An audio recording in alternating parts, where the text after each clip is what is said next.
I want to go back for a moment to the dragonfly and crawling up the grass, the reed, whatever's in the water, getting ready to fly. And if you could talk about what you think that parallel is. And I'm so glad that we're using poetry to talk about this bewildering time that we're in.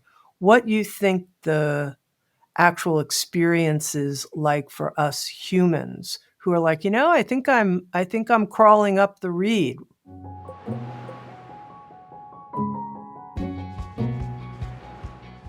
It's going into an integrative, transcendent perspective, and that's hard to put into words, but it's about remembering that we are eternal beings, really, or an eternal being. It's about remembering that we are eternal.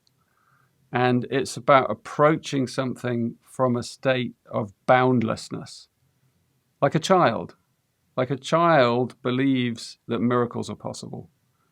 And that's what that view is like. It's an absolutely soft-hearted, open-minded view of reality. And that's the contemplative approach, actually. And that's what kind of that's what reminds us in a way, or reveals to us, that the love that lies at the heart of everything. So, and then when you kind of engage that love, it's more than self-love. It's more than it's, what is it? A kind of universal love. It's the nature of our being. It's the nature of being itself. I think when we start to have flashes of that, then, things, we don't worry so much about the world and the direction of the world, because we realize that that's underneath everything, every single human being, that's under them, that's inside them.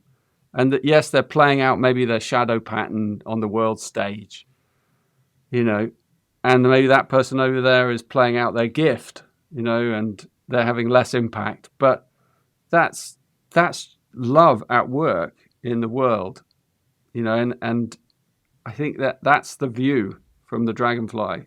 It's the realization of I don't want to sound like a kind of New Age guru or whatever, but it is the realization of the perfection of everything as it is right now. But that sounds trite, but it is actually an experience of love. That's what I experienced in those 3 days, and I carry it with me as a sort of echo, and I've imbued the Gene Keys teachings with it. So it's not really about the teachings or the words or it's actually in between the words. I'm open about saying it's a trick. It's if you want to be tricked, then this is a great place to come and be tricked into loving yourself. That's really what it is. Discover on-demand videos and docuseries, explore a full schedule of daily life classes, and become part of an incredible community. At Sounds True One, we invite you inward to find your way, your way.